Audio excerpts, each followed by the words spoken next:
Class 9 क्या हाल चाल है आप सबका एंड कैसी चल रही है आप सबकी पढ़ाई। आज हम लोग फर्स्ट चैप्टर साइंस के first chapter crop production and management यानी कि फसल उत्पादन एवं प्रबंधन को पढ़ने वाले हैं। एकदम बेसिक से लेकर हम लोग आगे एडवांस तक बढ़ने वाले हैं। ओके, ये चैप्टर आपके लिए बहुत ही ज़्यादा इंपॉर्टेंट है। इस चैप्टर को हम लोग 3 पार्ट में पढ़ने वाले हैं। 3 पार्ट में पढ़ने वाले हैं, एकदम अच्छे तरीके से आगे बढ़ते चलेंगे। ओके, तो क्या आप लोग रेडी हो? अगर रेडी हो भाई तो फटाफट आप लोग नोटबुक अपना लो एंड नोट करते हुए चलना, क्योंकि पीडीएफ मिलेगी आपको लास्ट में। बहुत सारी चीज़ें यहाँ पे मैं लिखवाने वाला हूँ, लिखने वाला हूँ, तो उसे आपको नोट करते हुए चलना है। बाकी आप लोग आगे पीडीएफ से बाकी आप लिखना। पीडीएफ में बहुत कम है, मैं यहाँ पे अधिकतर लिखने ही वाला हूँ, तो आपको इस क्लास से लिखना ही इम्पोर्टेंट है। आप थोड़ा पॉज कर करके आप लिखते हुए चलना। ओके, तो आगे बढ़ते हैं हम लोग, फटाफट इस क्लास को ख़त्म करते हैं। 25 से 30 मिनट में इस चैप्टर को 50% नहीं सॉरी 25% हम लोग फिनिश कर देंगे। ओके, तो देखो, सबसे मेन चीज़ जो ये क्रॉप्स होती है भाई, वो क्या है? क्रॉप्स क्यों हमारे लिए इम्पोर्टेंट है? तो क्रॉप से क्या निकलता है भाई? फूड निकलती है। फूड क्या है? फूड किसके लिए इम्पोर्टेंट है? फूड जो है वो लिविंग थिंग्स के लिए। तो जो फूड्स है वो लिविंग थिंग्स के लिए बहुत ही ज़्यादा इंपॉर्टेंट होता है। किसके लिए भाई? लिविंग थिंग्स के लिए इंपॉर्टेंट होता है। जब लिविंग थिंग्स के लिए इंपॉर्टेंट होता है, अब ये इंपॉर्टेंट क्यों होता है? इंपॉर्टेंट क्यों होता है? तो किस लिए होता है भाई? जो जब ये इंपॉर्टेंट होता है ग्रोथ के लिए, ग्रोथ के लिए ये इंपॉर्टेंट होता है, यानी कि विकास के लिए। जो शरीर है, हमारी बॉडी है, उसमें विकास करने के लिए फूड की आवश्यकता होती है। जब हमारे पास भाई फूड रहेगी, फूड से जब हम लोग फूड जो है, जब हमें फूड कैसे निकलेगा भाई? जब हम उसे क्रॉप करेंगे, ठीक। जब क्रॉप को हम लोग उगाएंगे, सोइंग करेंगे, फिर उसके बाद जो निकलेगा वो फूड निकलेगा। एंड वो फूड क्यों इम्पोर्टेंट है? क्यों इम्पोर्टेंट है? तो उससे क्या होता है भाई? ग्रोथ होता है। अगर हम फूड का यूज़ ना करें, हम लोग जो भोजन है वो अगर ना खाए, तो क्या हम विकास करेंगे? नहीं भाई, हमारे में वृद्धि नहीं होगी, विकास नहीं होगा। समझ गए? फिर उसके बाद इससे और क्या मिलता है? फूड से और क्या मिलता है भाई? ऊर्जा मिलता है। ऊर्जा मिलता है, 100% भैया मिलता है। ओके, ऊर्जा होता है, मिलता है। अब देखो, जो हम बहुत सारे ह्यूमंस होते हैं, सॉरी ह्यूमंस होते हैं एंड कुछ animals, humans and animals, humans and animals, जो ह्यूमंस और एनिमल्स होते हैं वो अपना भोजन स्वयं बनाते हैं? नहीं भाई, उन्हें भोजन के लिए दूसरों पे आश्रित रहना पड़ता है, रहना पड़ता है डिपेंड रहना पड़ता है। जो ह्यूमंस है और बहुत सारे एनिमल्स होते हैं, उन्हें दूसरों पे भोजन के लिए, फूड के लिए क्या होता है? डिपेंड रहना पड़ता है, ठीक। तो उसे हम लोग भाई क्या कहते हैं? हेट्रोट्रॉफ। क्या कहते हैं भाई? यहाँ पे मैं लिख देता हूँ, जो मनुष्य, या जो ह्यूमंस भोजन के लिए दूसरों पे क्या रहते हैं? डिपेंड रहते हैं। वो क्या होता है भाई? क्या होता है?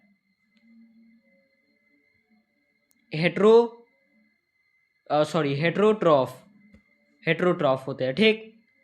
ये देखो, ये जो है वो मैं लिखवाने वाला हूँ, इसे डिटेल में लिखवाने वाला हूँ, लेकिन ये फर्स्ट क्लास है तो थोड़ा हम लोग आगे समझते हुए आगे बढ़ेंगे, ठीक। अब देखो, जो पौधे होते हैं, प्लांट्स, वो अपना भोजन स्वयं बनाते हैं, ठीक। जो होते हैं पौधे, प्लांट्स, वो अपना स्वयं भोजन बनाते हैं। अब देखो, जो अब हमारी जो पृथ्वी है, ठीक, अर्थ है, अर्थ पे ह्यूमंस कब है? लगभग 1,15,000 ईयर्स पहले, 50,000 ईयर्स पहले, यानी कि बिफोर।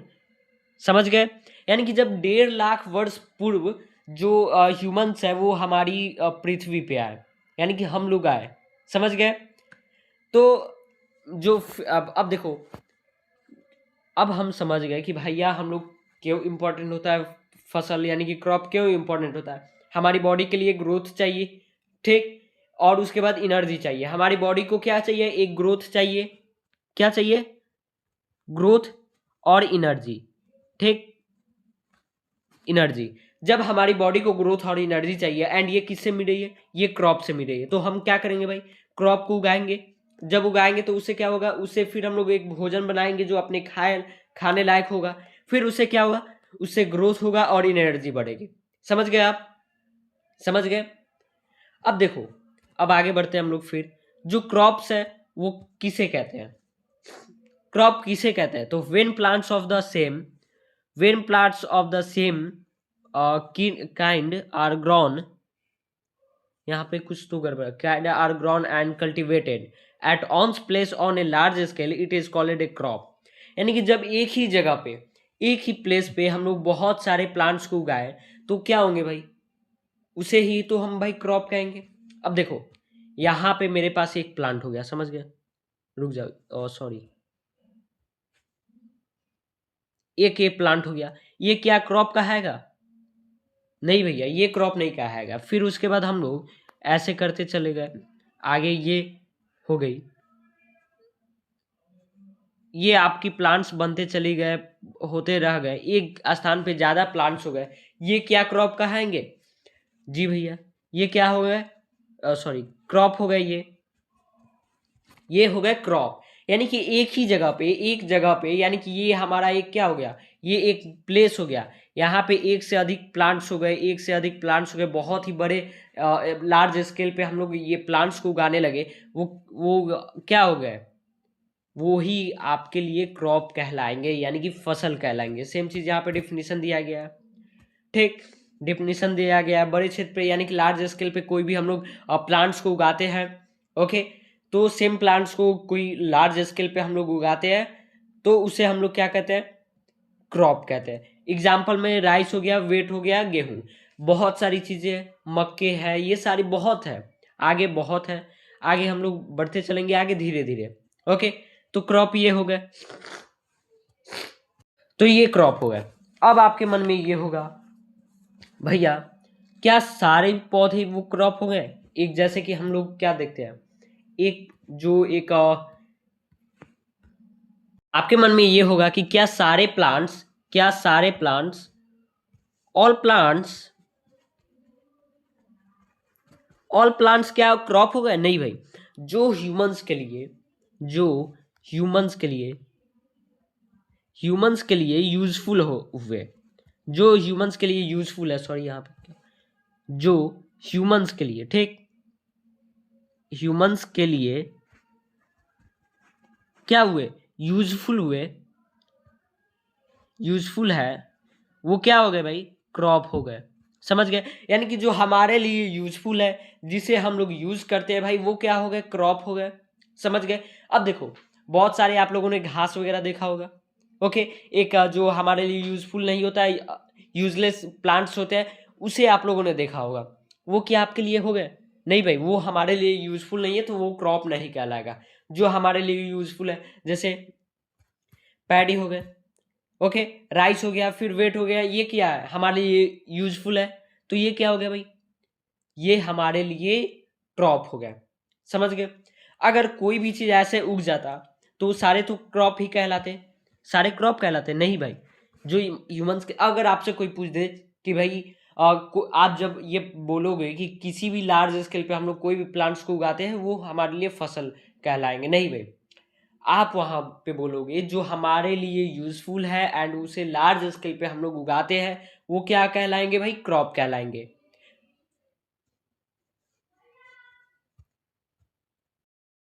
आगे बढ़ते हैं हम लोग। सो ये डिफिनीशन जो है, इसे आपको नोट करते हुए चलना अपने नोटबुक में। एंड देखो, बहुत सारा चीज मैं बताया हूँ अभी ऐसे ही, उसे भी आपको लिखते हुए चलना है। समझ गए? जितना मैं बताया हूँ पहले, उसे आपको लिखते हुए आगे बढ़ना है। ओके, अब यहाँ पे है टाइप्स ऑफ क्रॉप। देखो, जो क्रॉप है, ओके, यहाँ पे मैं लिख देता हूँ टाइप्स ऑफ क्रॉप। कितने टाइप्स के होते हैं भाई क्रॉप? जो क्रॉप होते हैं भाई, वो 2 टाइप्स के होते हैं। कितने टाइप्स के? 2 टाइप्स के। एक होता है रबी क्रॉप, दूसरा होता है खरीफ। एक रबी क्रॉप और दूसरा खरीफ क्रॉप। अब इसके बारे में हम लोग डिटेल में समझेंगे, रबी क्रॉप किसे कहते हैं एंड खरीफ क्रॉप किसे कहते हैं। ओके, जो कि यहाँ पे है। अब देखो, जो क्रॉप जो वे फसलें जो वर्षा ऋतु यानी कि मानसून में बोई जाती है, खरीफ फसल कहलाती है। यानी कि which crop are grown in rainy season monsoon are called kharif crop. यानी कि जो फसल वर्षा ऋतु, ठीक, यानी कि रैनी सीजन में क्रॉप होती है, ठीक, उगती है, उसे हम लोग क्या कहते हैं भाई, खरीफ क्रॉप। अब देखो, जो खरीफ क्रॉप होते हैं, एक सेकेंड, हाँ, जो खरीफ क्रॉप होते हैं इन्हें जो वाटर्स होते हैं, वाटर्स इन्हें ज़्यादा की ज़रूरत होती है।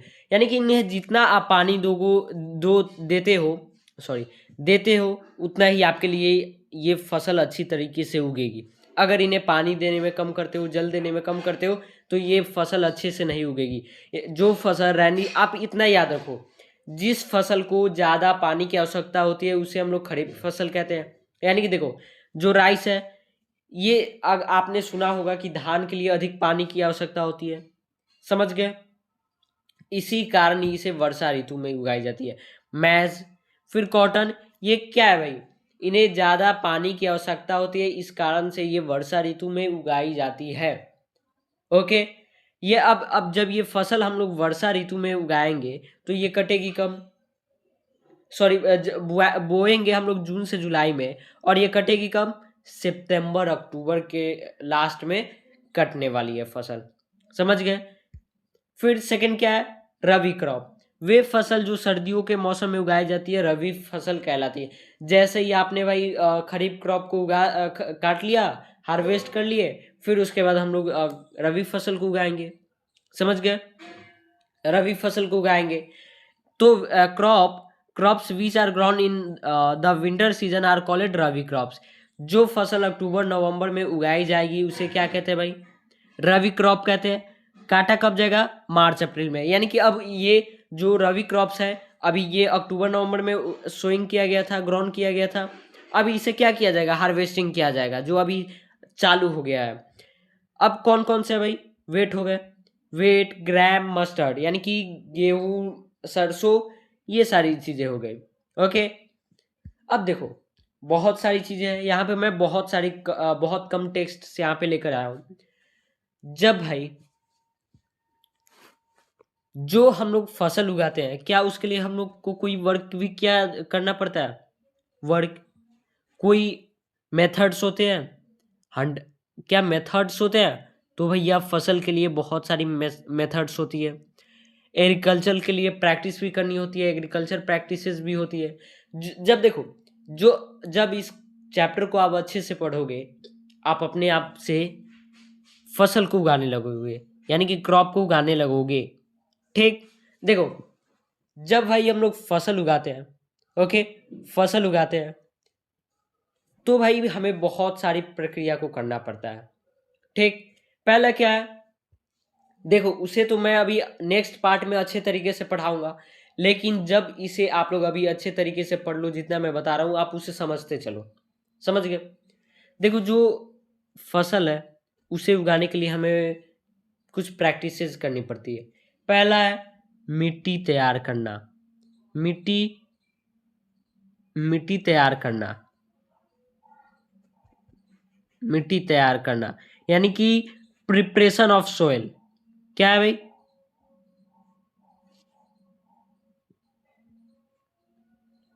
Preparation of soil. जब हम लोग भाई मिट्टी को तैयार कर लेंगे, अब मिट्टी तैयार क्यों किया जाता है, देखो, जब मिट्टी में बहुत सारी, जब एक फसल उगा लेते हैं हम लोग, मिट्टी को फिर से हम लोग तैयार करना इसलिए आवश्यकता होता है कि जो उस मिट्टी है वो अच्छे तरीके से वहाँ पे ह्यूमंस आएंगे, ह्यूमंस की प्राप्ति होगी, वहाँ पे निर्माण होंगे। अब देखो, जो मिट्टी है उसमें उर्वरता बढ़ाया जाता है, ठीक। क्या बढ़ाता है, उर्वरता, उर्वरता बढ़ाया जाएगा जब मिट्टी तैयार किया जाएगा तो। अब मिट्टी तैयार करने का मतलब ये नहीं कि आप मिट्टी को अपने से रेडी किए, नहीं भाई। मिट्टी तैयार करने का ये मतलब कि मिट्टी जो अभी, ये आपका मानो ये खेत है, फील्ड है, ठीक, यहाँ पे फील्ड है, यहाँ पे क्या होता है, जब आप एक फसल काट लिए उस टाइम पे मिट्टी ऐसे ऐसे गांठ बन जाते हैं, एक आप मानो तो, ठीक। फिर उसके बाद हम लोग जब प्रिपरेशन ऑफ सोइल करते हैं उस टाइम पे एक प्रोसेस होता है, ठीक। एक प्रोसेस होता है जिस टाइम पे प्लॉ वगैरह से, प्लॉ प्लॉ और होए से हम लोग क्या करते हैं भाई, मिट्टी को, ये जो गांठ है इसे हम लोग तोड़ते हैं, इसे हम लोग तोड़ते हैं। जब ये मिट्टी, अगर देखो ऐसे जब मिट्टी रहेंगे, ऐसे ऐसे बैठे रहेंगे, क्या इसमें फसल को उगा सकते हैं, क्रॉप को उगा सकते हैं, प्लांट्स को उगा सकते हैं? नहीं भाई। तो इसे हम लोग क्या करते हैं, प्लॉ से क्या करते हैं, जुताई करते हैं, यानी कि टीलिंग और प्लॉ, टीलिंग करते हैं यानी कि हम लोग जुताई करते हैं, ठीक। जब भाई जुताई करते हैं तो जुताई करने के बाद हम लोग क्या प्रोसेस यूज करते हैं, क्या प्रोसेस यूज करते हैं, दूसरा होता है प्रोसेस हम लोगों के लिए बुआई, बुआई, ठीक। बुआई यानी कि सोइंग, सोइंग में जो कि हम लोग पहले तो हम लोग बीज लेते हैं, ठीक।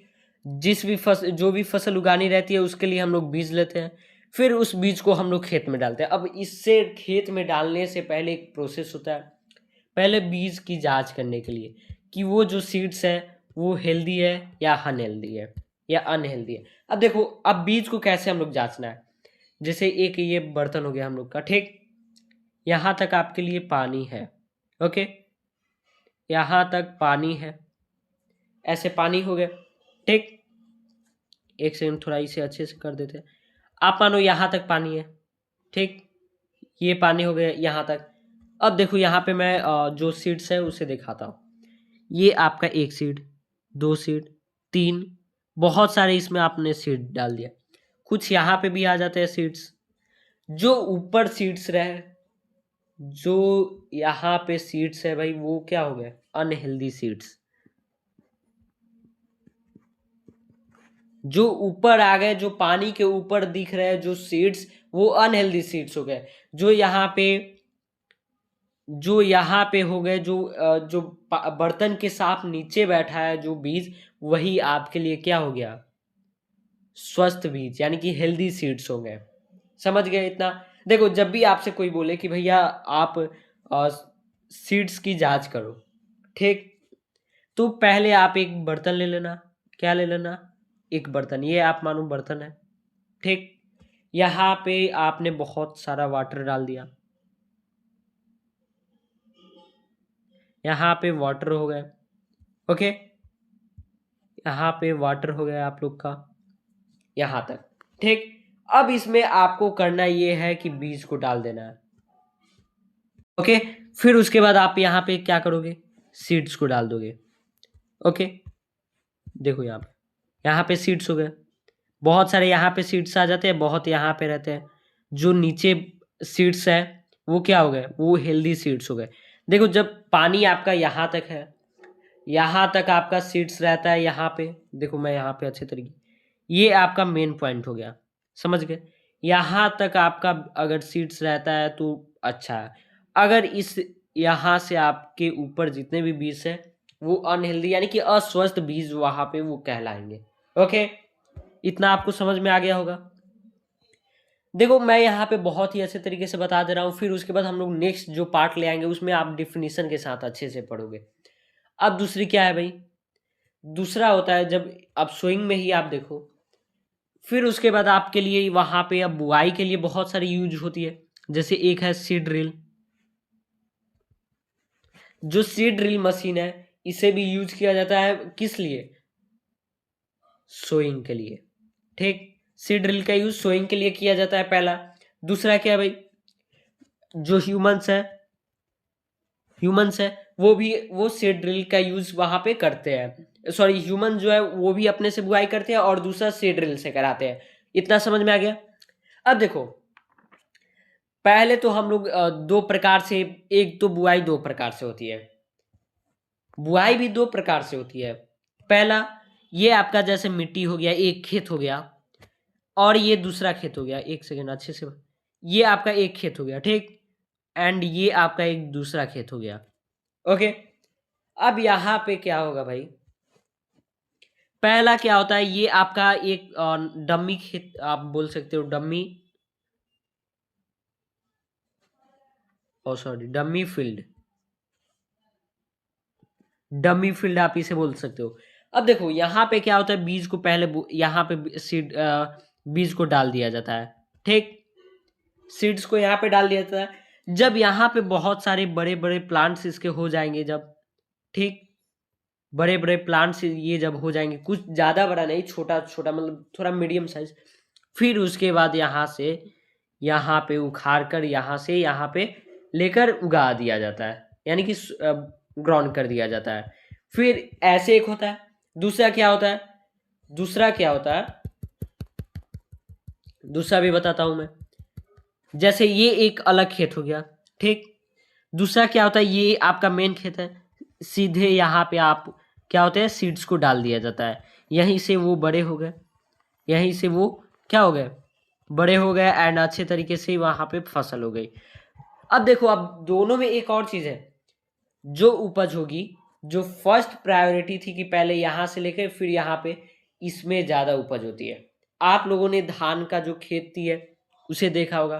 पहले क्या होता है उसमें, पहले एक डमी खेत में उगाया जाता है, जब वो अच्छी बड़ी बीज हो जाती है तो फिर यहाँ पे मेन फील्ड में लेकर आ जाया जाता है, समझ गए, मेन फील्ड में लेकर आ जाता है। ओके, तो ये हो गए। अब इसके बाद हम लोग क्या यूज करते हैं, जब बुआई हो जाती है फिर उसके बाद हम लोग उसमें क्या, जितने भी मैन्योर वगैरह, कोई मैन्योर, ओके, मैन्योर, और उसके बाद, और उसके बाद मैन्योर और फर्टिलाइजर, फर्टिलाइजर्स का यूज किया जाता है खेत में, जिससे क्या होता है, फसल अधिक वृद्धि हो। पहले क्या होता था, जो खाद वगैरह थी वो एक पौराणिक रूप से थी, जो पहले यूज किया जाता था वो किससे बनता था, जो आपने देखा होगा फ्रूट्स, ठीक, फ्रूट्स के छिलके वगैरह, जो वो फ्रूट्स के छिलके थे उससे क्या होता था, वो खाद बनता था। ये आपका एक मिट्टी हो गया, इसमें एक गड्ढा करके एंड इसमें वो जितने भी फ्रूट्स के छिलके वगैरह थे, यानी कि एक अलग प्रकार के टाइप्स वगैरह, कुछ प्रोडक्ट्स वगैरह डाला जाता था इसमें। मतलब कि आप फ्रूट्स के जितने भी छिलके होते थे एंड सब्जियां वगैरह की, वो इस गड्ढे में डाला जाता था।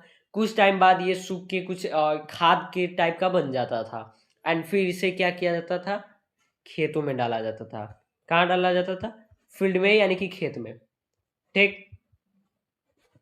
जब इसे खेत में डाला जाता था, इससे क्या होता था, जो उपज है वो क्या होता था, कम होता था, ठीक, उपज जो है वो कम होता था। इस कारण से क्या किया गया, फर्टिलाइजर्स का यूज किया गया, यानी कि उर्वरक का, समझ गए, फर्टिलाइजर्स का यूज किया गया यानी कि उर्वरक का। एंड उससे क्या होता था कि ये जो उर्वरक है वो ह्यूमंस बनाते हैं अपने से, मशीन द्वारा यूज करके वो ह्यूमंस बनाते हैं, ह्यूमंस।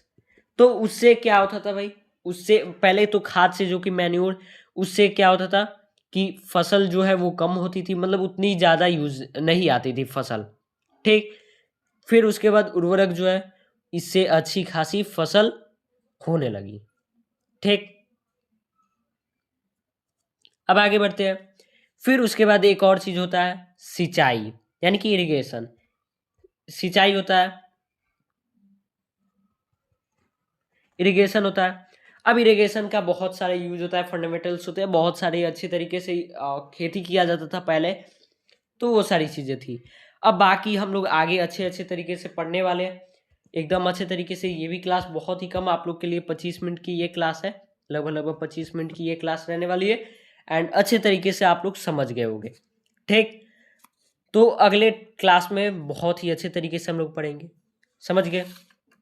इसमें आप लोगों ने क्या पढ़ा, पहले क्रॉप के बारे में पढ़ा, फिर उसके बाद आप लोगों ने टाइप्स ऑफ क्रॉप के बारे में पढ़ा, ठीक, crop and types of crop. जो नेक्स्ट क्लास रहने वाली है वो थोड़ी ज़्यादा लंबी होने वाली है, उस टाइम पे हम लोग क्या पढ़ेंगे, क्या पढ़ेंगे, जो क्रॉप्स को उगाने के लिए हम लोग प्रोसेस करते हैं एक, उसे उसके बारे में हम लोग समझने वाले हैं, ठीक।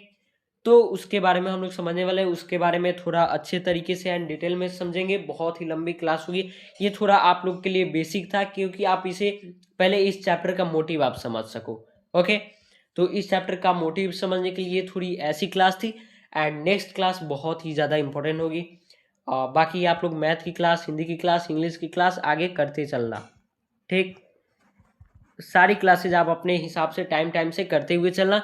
ये लेक्चर 1 था, ऐसे ही सेम लेक्चर 2, लेक्चर 3, लेक्चर 3 या 4 तक रहने वाली है ये क्लास। ओके, ये चैप्टर, ये 3 से 4 लेक्चर में हम लोग इसे कंप्लीटली खत्म करने वाले हैं। ये साइंस का है, क्रॉप प्रोडक्शन एंड मैनेजमेंट, यानी कि फसल उत्पादन एवं प्रबंधन, ठीक, जो कि जेनवी 2027 क्लास 9 के लिए बहुत ही ज़्यादा इंपॉर्टेंट चैप्टर्स है। इसे अच्छे तरीके से एंड मज़ेदार तरीके से करते हुए चलना है। शेड्यूल आप सबको पता है, कौन सी टाइम कौन सी क्लास चलने वाली है।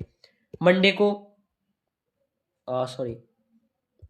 जो मंडे को है भाई वो मैथ चलने वाली है, ट्यूसडे को साइंस, फिर वेडनेसडे को मैथ, फिर थर्सडे को आई थिंक साइंस है, थर्सडे को साइंस एंड फ्राइडे को इंग्लिश या हिंदी है एंड सैटरडे को हिंदी शायद। ओके, मुझे याद नहीं है बट ऐसे ही कुछ शेड्यूल है, आप लोग देखते हुए चलना आगे, ठीक, उस हिसाब से क्लासेस करते चलना।